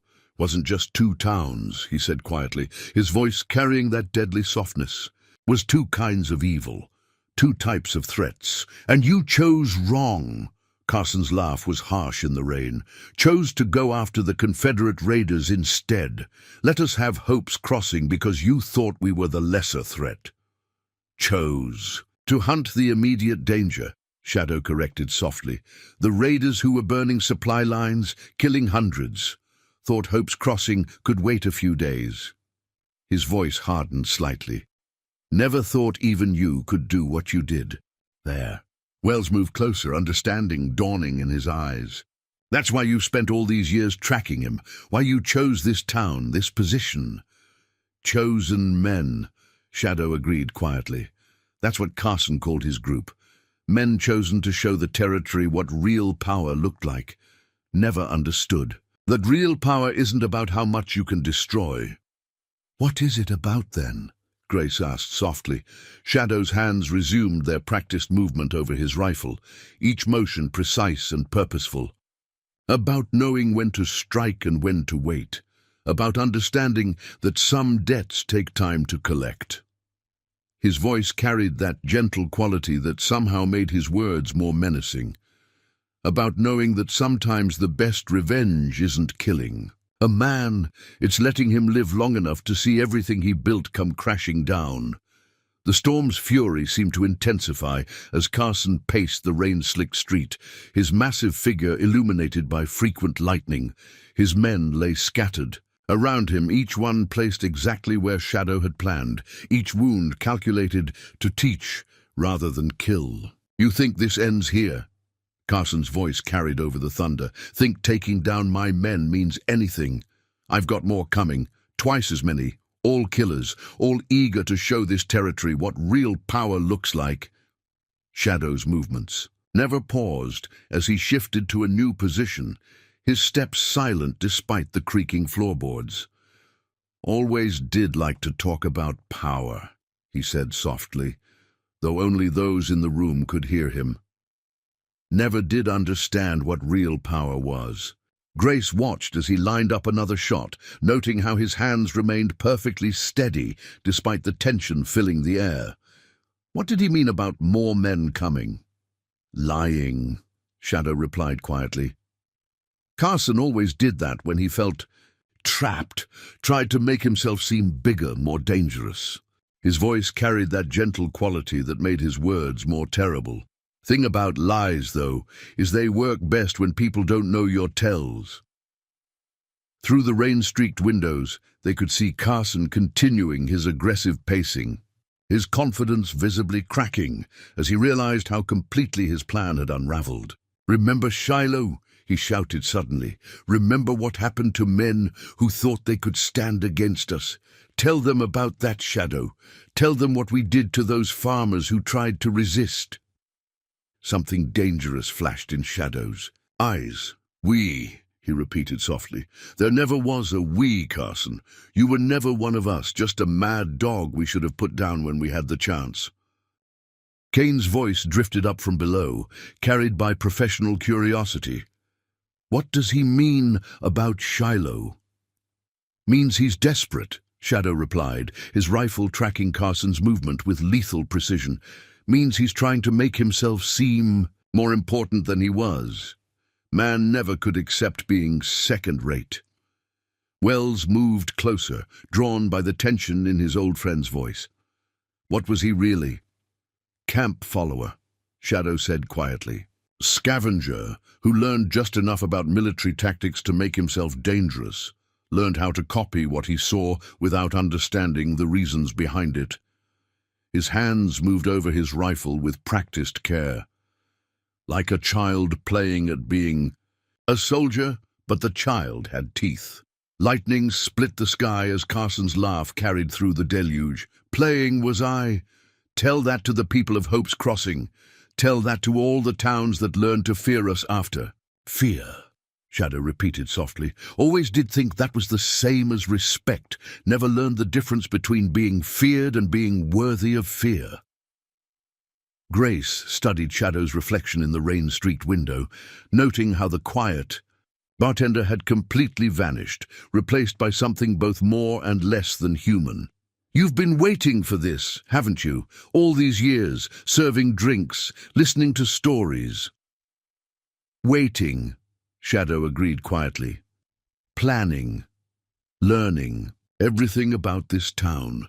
every angle, every shadow, every place a man might think to hide. His voice hardened slightly, learning how to turn it all into a trap for men who think they understand violence. Carson's voice cut through the storm again, but now it carried an edge of desperation. You think these people will thank you when it's over? Think they'll want a killer serving their drinks, watching their children? People like that, they don't understand men like us. Like us, Shadow repeated, his voice carrying that deadly softness. That's your mistake, Carson. Always thinking everyone's like you. Always thinking everyone's just waiting for a chance to show their darkness. Through the rain, they could see Carson moving toward the center of the street, his stance challenging, despite his isolation. Then prove me wrong. Come down here, face me man to man. Show these good people what their quiet bartender really is. Shadow's hands never paused in their methodical check of his rifle. 8 years, he said softly. 8 years I've lived here, served drinks, kept the peace. 8 years learning that real strength isn't in how many men you can kill. It's in how many you choose not to. Choose? Carson's laugh was harsh in the storm. You're choosing not to face me because you're afraid these people will see what you really are. No, Shadow replied, his voice gentle but carrying steel beneath. Choosing not to face you like that because it's what you want, what you understand. His eyes tracked Carson's movement with predatory focus. Man like you need the show, the drama, need to make everything into a story about your own importance. Wells watched his old friend work with growing understanding. You're not just fighting him, are you? You're dismantling him, taking away everything he thinks makes him powerful.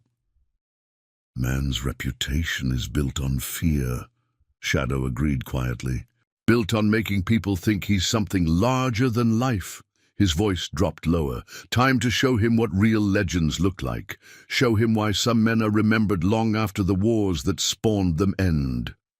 The rain drummed against the Silver Dollar's windows like distant gunfire as Shadow moved to yet another carefully chosen position. Through the storm-dark street, Carson continued his challenge, but his voice had taken on a new edge, the desperate bravado of a man beginning to understand just how completely he'd been outmaneuvered. You can't stay up there forever, Carson shouted, his massive figure illuminated by another lightning strike. Sooner or later, you'll have to face me like a man. Like a man, Shadow repeated softly, his hands never pausing in their methodical check of his rifle. Always did think. That meant the same thing as acting like an animal. Never did learn the difference between strength and savagery. Grace watched as he lined up another shot, not taking it, but marking the position with that predator's patience she'd come to recognize. You're not just waiting him out, she observed. You're doing something else. Teaching, Shadow replied quietly. Same lesson I should have taught him years ago. Same lesson Hope's Crossing died waiting for me to deliver. His voice carried that gentle quality that made his words more terrible. Lesson about the difference between being powerful and being right. Through the rain, they could see Carson growing more agitated, his movements becoming less controlled, more erratic. Each flash of lightning showed him checking his surroundings with increasing desperation, finally beginning to understand how completely he'd been trapped. You think these people will ever trust you again? He called out, trying to regain control of the situation. Think they'll forget what they've seen tonight? What you really are? Shadow's reflection in the window showed no emotion, but his stance had changed subtly, becoming something both more and less than human. Man like you, he said softly, always thinking everyone else is just waiting to show their darkness, never understanding that some men choose the light precisely because they know what darkness looks like. Kane's voice drifted up from below, carried by professional appreciation despite his circumstances. You're not just hunting him, he realized suddenly. You're taking him apart, piece by piece, everything he thinks he is. Everything he pretends to be, Shadow corrected quietly. Everything he's built his reputation on. Fear, confusion, the illusion of control. His hands moved over his rifle with practiced care. Time he learned what real control looks like. Lightning split the sky as Carson's laugh carried through the deluge, but now it held an edge of hysteria. Real control? You want to talk about control? His voice rose higher. Tell them about the camp we found, the one with all the women and children. Tell them what happened when...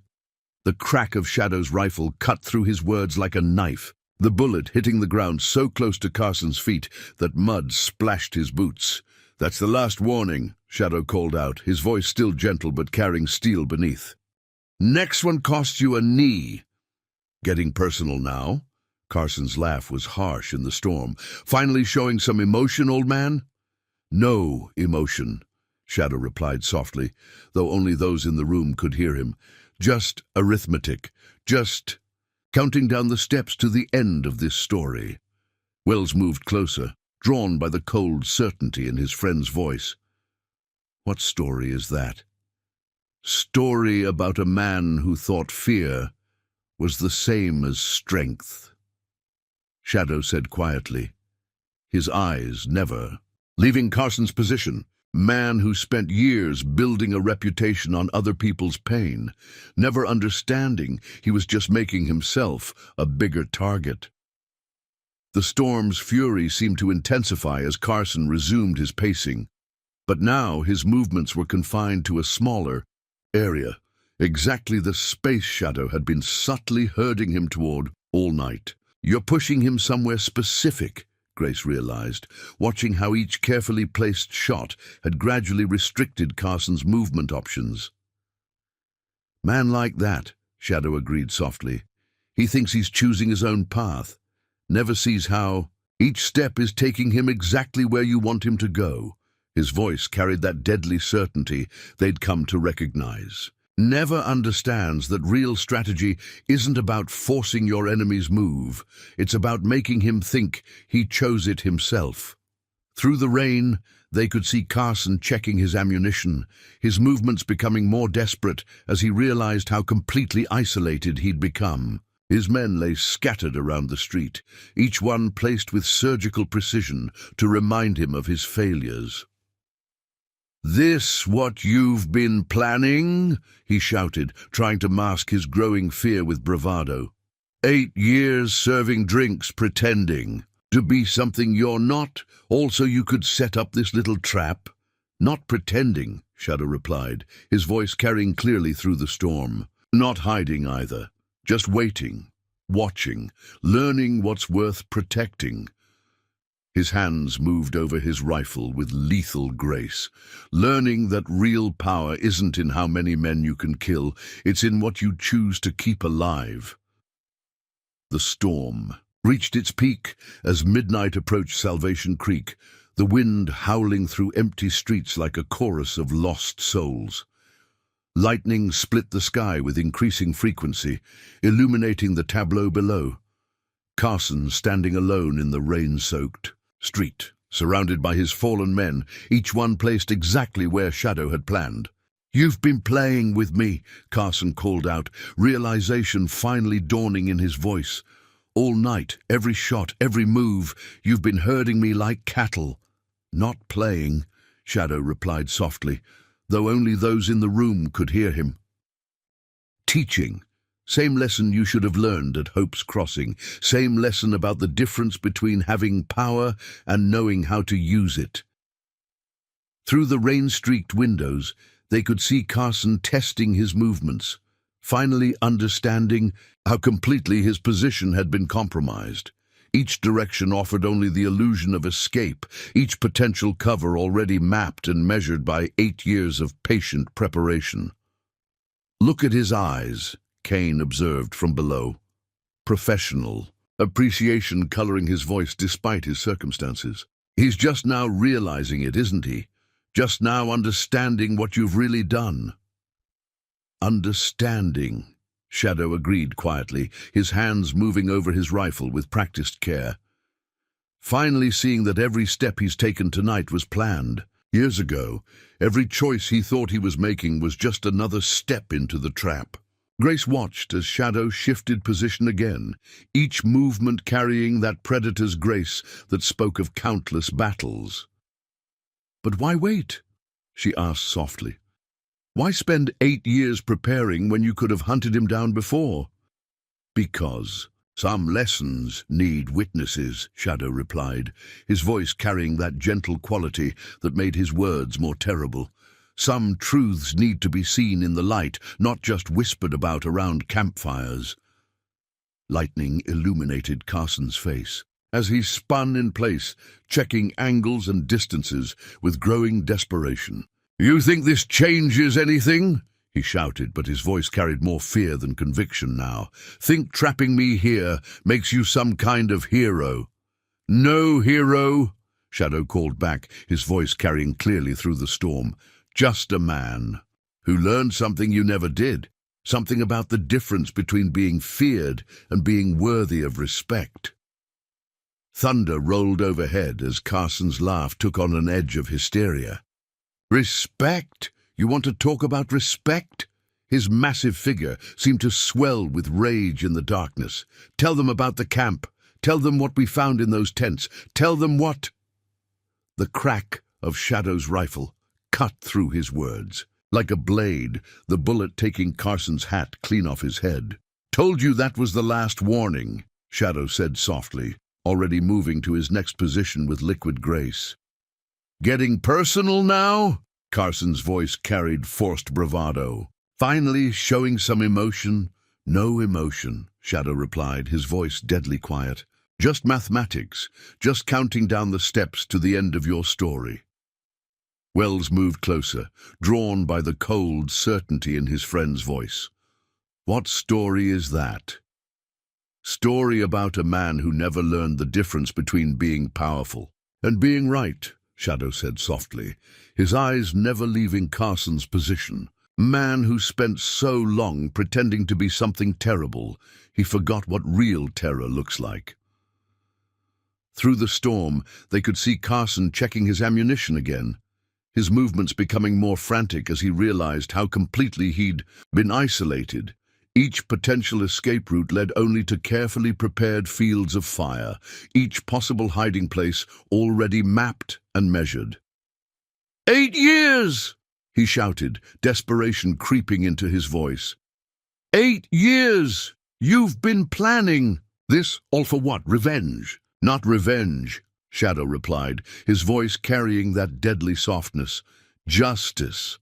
The kind that needs to be seen to be understood. The kind that teaches other men like you what happens when you push too far. Lightning flashed again, showing Carson's face twisted with a mixture of fear and dawning comprehension. "The whole town," he whispered, but his voice carried clearly through the storm. "Every building, every shadow, you've turned it all into one big killing ground." "Not killing ground," Shadow corrected quietly. "Teaching ground, place where men like you learn the difference between having power and knowing how to use it." His hands moved over his rifle with lethal precision. Place where legends come to remind the world why they were feared in the first place. The storm's fury seemed to pause, as if nature itself was holding its breath for what would come next. Carson stood alone in the rain-soaked street, his massive figure illuminated by frequent lightning, finally understanding the true depth of the trap he'd walked into. "All these years," he called out, his voice carrying a mixture of fear and grudging respect. "All this time, you weren't just hiding, you were building something, creating this perfect killing ground." "Not killing ground," Shadow replied, his voice carrying that gentle quality that made his words more terrible. "Training ground. Place where men like you learn the difference between having power and deserving it." Through the rain-streaked windows, they could see Carson testing his position one final time, his movements showing the desperate calculation of a predator that suddenly realizes it has become prey. "You could have hunted me down years ago," he shouted, trying to mask his growing fear with bravado. "Could have ended this any time. Why wait? Why all this? Theater? Shadow's hands moved over, his rifle with practiced care, checking what he'd already checked a dozen times. Because some lessons need witnesses, he said softly, though only those in the room could hear him. Some truths need to be seen in the light, not just whispered about in darkness. Grace watched as Shadow shifted position again, each movement, carrying that liquid grace that spoke of countless battles. "You're not just teaching him, are you?" she asked quietly. "You're teaching everyone who might think about following his path." "Man like Carson," Shadow agreed softly. "He's not just one snake. He's a whole nest. Breeds others like himself, teaches them his ways." His voice hardened slightly. "Time to show them all what happens when you push a legend too far." Lightning split the sky as Carson's laugh took on an edge of hysteria. "Legend? You want to talk about legends?" His massive figure seemed to swell with rage in the darkness. "Tell them about Yellow Ridge. Tell them what happened to those soldiers who thought they could stand against us." Something dangerous flashed in Shadow's eyes. "Against us," he repeated quietly. "Still trying to make yourself seem bigger than you are. Still trying to claim victories that were never yours." Kane's voice drifted up from below, carried by professional understanding. "He was never part of your unit, was he? Never really one of the men you commanded?" "Camp follower," Shadow confirmed softly. "Scavenger who learned just enough about military tactics to make himself dangerous, learned how to copy what he saw, without understanding the principles behind it." His hands never paused in their methodical check of his weapon, like a child playing at being a soldier. But the child had teeth. Through the storm, they could see Carson's movements becoming more erratic, his confidence cracking further with each revelation. "You think these people will ever trust you again?" he shouted, desperation clear in his voice. "Think they'll forget what they've seen tonight, what you really are?"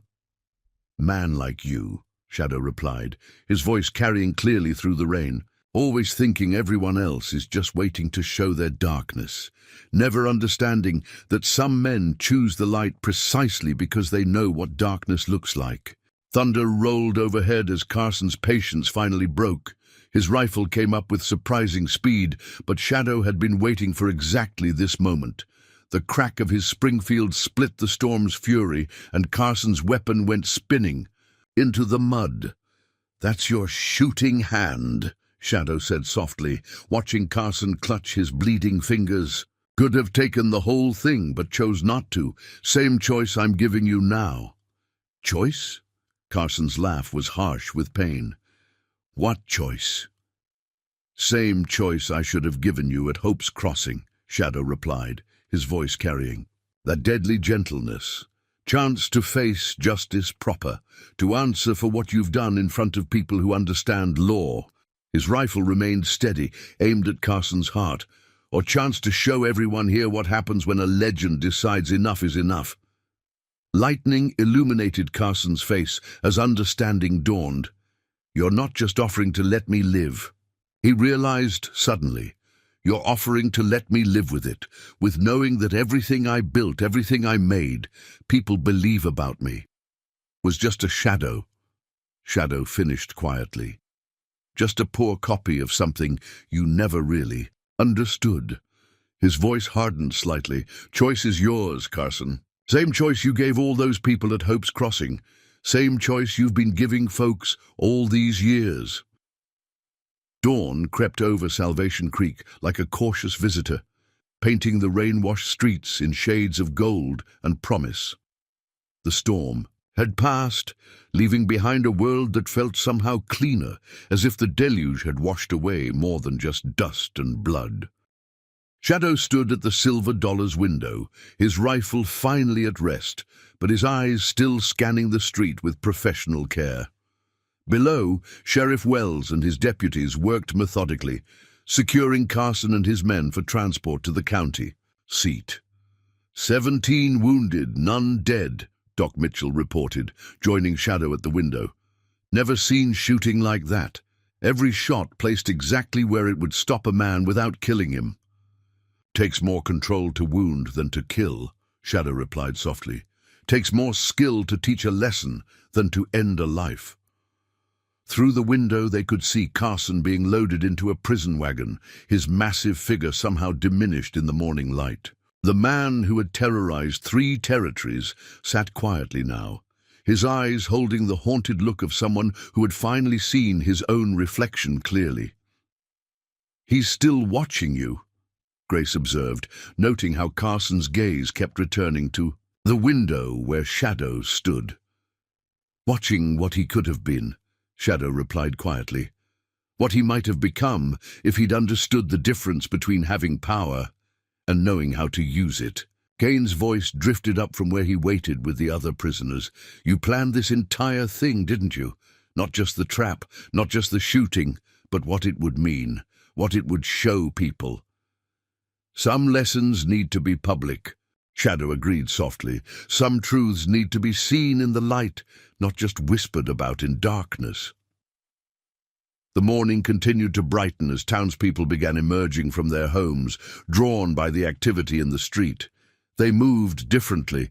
Now, their steps carrying new purpose, their eyes showing fresh understanding of what it meant to be protected rather than threatened. "They're not afraid of you," Grace realized, watching the gathering crowd. "Even after everything they saw last night, everything they learned about who you were. They're not afraid.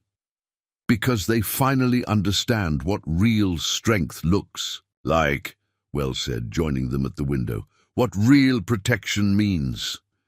Shadow's hands moved over his rifle one final time, checking and cleaning with the same precision he'd once used to arrange bottles. "Man like Carson," he said quietly, "he never understood the difference between being feared and being respected. Never learned that real power isn't about how many men you can kill. It's about what you choose to keep alive." Doc Mitchell cleared his throat softly, words already spreading, about what happened here, about how one man stopped Carson's entire gang without taking a single life. "Not one man," Shadow corrected gently. "One town, one community that chose to stand. Together, chose to believe in something better than fear." His eyes met Grace's in the window's reflection. One place that gave a tired warrior a chance to remember what he was fighting for in the first place. Through the morning light, they could see more people gathering, bringing food and coffee, to the deputies, helping tend to the wounded despite their previous crimes. Even Carson's men were treated with a dignity they hadn't shown others, their injuries cared for with professional compassion. "You're teaching them too, aren't you?" Grace asked softly. "Teaching everybody here about the difference between justice and vengeance." "Teaching myself," Shadow replied quietly. "Learning that sometimes the greatest victory isn't in how many enemies you defeat, it's in how many you turn into something better." Kane's voice carried up again, touched now with something that might have been hope. "What happens to us now? To men who followed the wrong path for too long?" Shadow's reflection showed no emotion, but his voice carried that gentle quality that had come to mean so much more than simple softness. "Same thing that happened to me when I found this place. Same chance to learn that it's never too late. To choose a different way." The sun climbed higher as more riders appeared on the horizon. Reinforcements from the county seat, arriving too late for the fight, but just in time to witness its meaning. They found not a scene of destruction, but one of reconstruction, not a tale of vengeance, but a lesson in justice. "Town's going to change after this," Wells observed, watching the activity below. "People are going to look at everything differently now." "Already changing," Shadow agreed softly. "Already learning that real strength isn't in how many guns you have, it's in how you choose to use them. Not in how much you can destroy, but in what you choose to protect." 1 month had passed since the night Salvation Creek learned the true meaning of its name. The autumn sun cast long shadows across the town's main street. A shadow moved through his familiar routine at the Silver Dollar, each motion still carrying that measured precision. But now there was something different in his manner, something more open, more at peace. 3 more families moved in yesterday, Grace reported, checking their inventory with practiced care. All of them had heard the story. All of them carrying the same look you used to have. That need to find somewhere worth believing in. More. Shadow's hands moved over glasses that already gleamed, his reflection showing the ghost of a smile. Town's getting quite the reputation. Place where legends find peace, Wells agreed, settling at his usual spot at the bar. Where warriors learn there's more to strength than just knowing how to fight. Through the windows, they could see the town going about its daily business, but there was a new quality to the activity now. People moved differently, carried themselves with fresh purpose. The shadow of fear that Carson had cast across 3 territories had been replaced by something stronger, the knowledge that true protection comes not from threat of violence, but from community. Got word from the county seat, Wells continued. Accepting the coffee, Shadow poured without being asked. Carson's trial is set for next month, half the territory's planning to attend. Not for the trial, Shadow said softly. For the story, for the reminder that some things are stronger than fear. Doc Mitchell entered, his medical bag lighter these days, his steps carrying new purpose. Remember what you said that night? He asked, settling next to Wells. About some lessons needing to be public, about some truths needing to be seen in the light. Shadow's hands never paused in their work, but his voice carried that gentle quality that had come to mean so much, more than simple softness. Truth's a funny thing, he replied. Sometimes it needs to be witnessed to be believed. Sometimes it needs to be lived to be understood. Kane's brother rode into town later that morning, his approach noted but not feared. The man had been among Carson's scouts, but had chosen to surrender that night rather than participate in the attack. Now he carried himself differently, seeking something his brother had already found, a chance at redemption. Never thought I'd see it, he said, accepting the drink Shadow poured. Men like us, the ones who followed Carson's path, never thought we could find another way. Always another way, Shadow replied quietly. Always another choice. Just take someone willing to show you what it looks like. Grace watched as more people filtered into the saloon. Not just locals now, but travelers drawn by the growing legend. They came not seeking the excitement of violence, but the wisdom of transformation. Each one carried questions in their eyes, seeking to understand how one quiet bartender had turned an entire town into something more than just another spot on the map. You're still teaching them, she observed, watching Shadow serve each customer with the same careful attention he'd once reserved for tracking threats. Still showing them the difference between having strength and knowing how to use it. Teaching myself, Shadow corrected gently. Learning that sometimes the greatest victory isn't in how many battles you win, it's in how many you help others avoid. The afternoon light strengthened as more riders appeared on the horizon, not threats now, but pilgrims of a sort. Each one drawn by the story that had spread across the territory, of how one man's patient wisdom had transformed not just a town, but an entire way of thinking about strength and justice. They're calling it the Salvation Creek Way, Wells reported, watching the newcomers approach. This idea that true protection comes not from fear, but from understanding, not from threatening violence, but from being ready to stand against it when necessary. Shadow's reflection showed no reaction, but his voice carried that deadly softness they'd come to recognize as truth. 8 years, he said quietly. 8 years serving drinks, keeping peace, watching this town grow into something worth protecting. 8 years learning that real strength isn't in how many men you can defeat. It's in how many you can help stand up.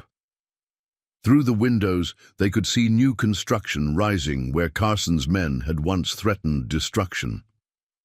The town was growing, not just in size but in purpose. Each new building, each new face carried the same understanding that true power lies not in the ability to destroy, but in the choice to protect. "You've built something here," Grace said softly, watching the activity outside. "Something more than just a safe haven, something that changes people." "We built it," Shadow corrected gently. "All of us, choosing to believe in something better than fear, choosing to stand together when standing alone would have been easier." His eyes met hers in the bar mirror. "Choosing to remember that real legends aren't born in violence.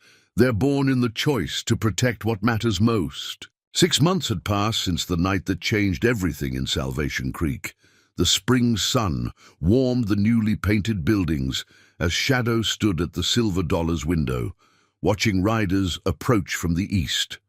These weren't the desperate, men seeking redemption or the curious drawn by legend.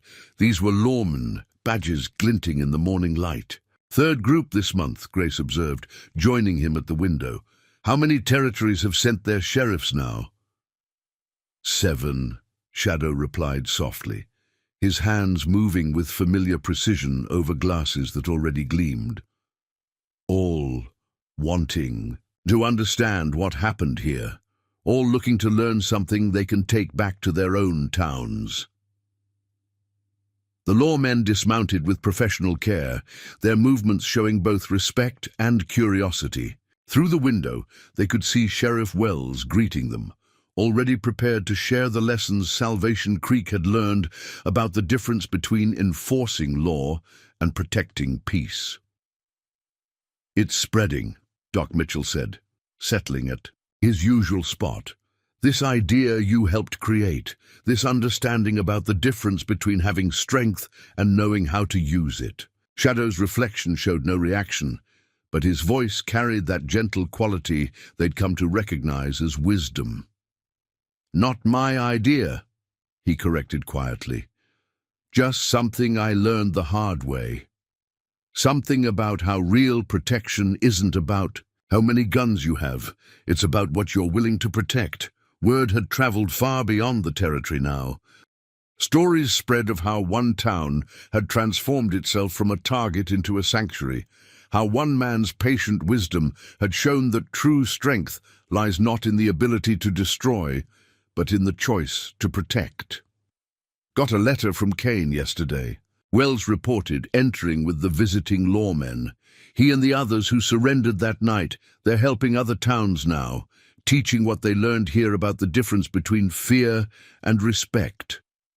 Shadow's hands never paused in their work, but his eyes showed understanding. "Man can change," he said softly, "when he sees there's something worth changing for, something worth protecting instead of destroying."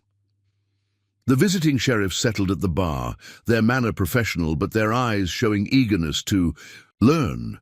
They'd heard how this quiet bartender had stopped Carson's entire gang without taking a single life, how he'd transformed not just a situation but an entire way of thinking about justice. "Tell us about that night," one of them asked, accepting the coffee Shadow poured, "about how you turned Carson's own tactics against him."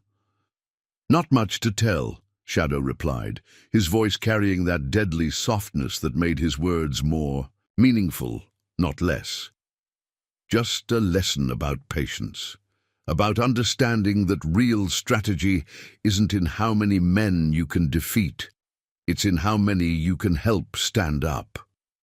Through the windows, they could see more riders approaching, merchants, now bringing goods to a town that had become more than just another stop on the trail. Salvation Creek had grown into something unique, a place where strength and gentleness walked hand in hand, where protection meant more than just the threat of violence.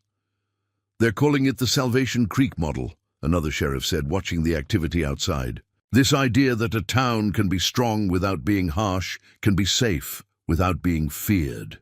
More than that, Grace added, seeing deeper meaning in the transformation.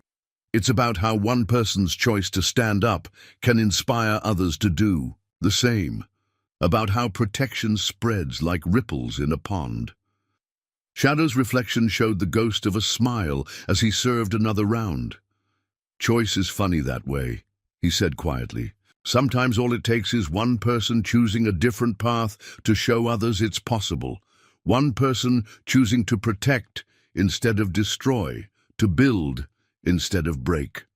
The spring day continued to warm as more visitors arrived, drawn by the growing legend of a town that had found a different way. But they didn't find the excitement of violence or the thrill of confrontation.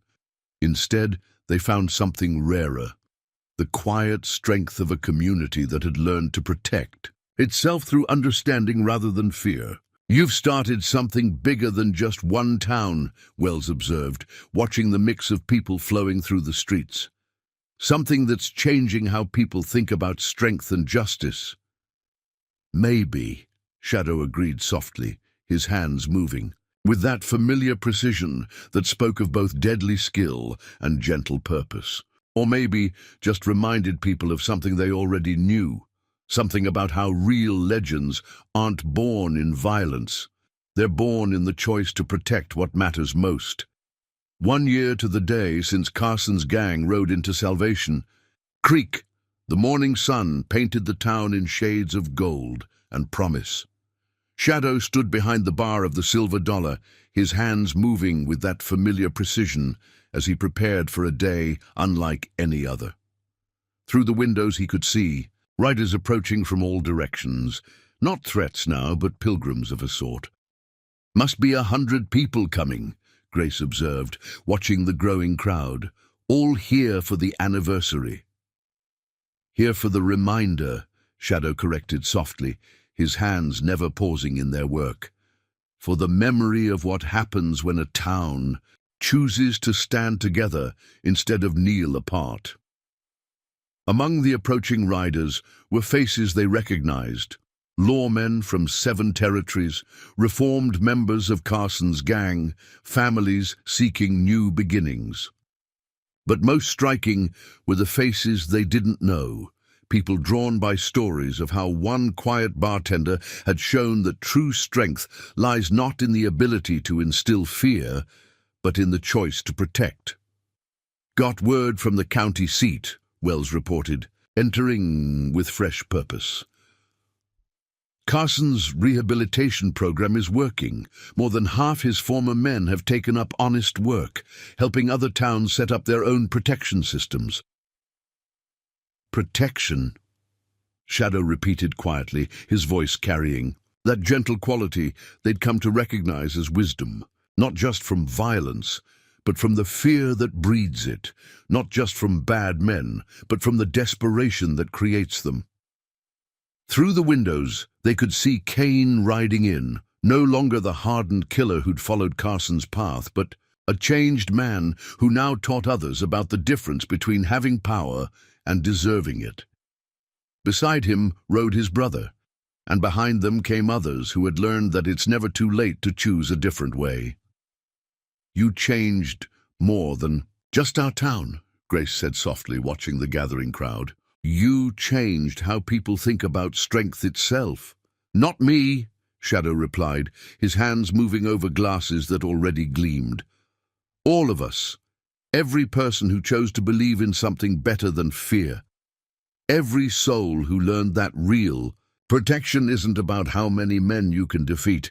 It's about how many you can help stand up." Doc Mitchell entered, his medical bag now more often used for delivering babies than treating wounds. "Remember what you said that night?" he asked, settling at his usual spot. "About some lessons needing to be public? About some truths needing to be seen in the light?" Shadow's reflection showed the ghost of a smile. "Some truths write themselves," he said quietly. "Some lessons teach themselves. Once people see there's a different way." The morning continued to brighten as more people arrived, merchants bringing goods, families seeking homes, warriors looking for peace. But most importantly came the storytellers, drawn by something rarer than just another tale of violence. Overcome, they came to understand how one man's patient wisdom had shown that true power lies not in the ability to destroy, but in the choice to protect. "They're not just sharing what happened here," Wells observed, watching the mix of humanity flowing through the streets. "They're sharing what it meant, what it still means." "Meaning's funny that way," Shadow replied, his voice carrying that deadly softness that had come to represent so much more than threat. "Sometimes it's not about the fight itself. Sometimes it's about what people learn from choosing not to fight." A young boy approached the bar, his eyes wide with wonder. "Sir," he said hesitantly, "is it true what they say? Are you really the Shadow of Yellow Ridge, the deadliest gun in the territory?" Shadow's hands stilled for a moment on the glass he was polishing. "Used to be," he said gently. "Used to think that's what mattered. Being the deadliest, being the most feared." His eyes met the boy's. "Learned something better, though. Learned that real strength isn't in how many men you can kill. It's in how many you choose to keep alive." The day continued to unfold as people gathered to commemorate not just a victory, but a transformation.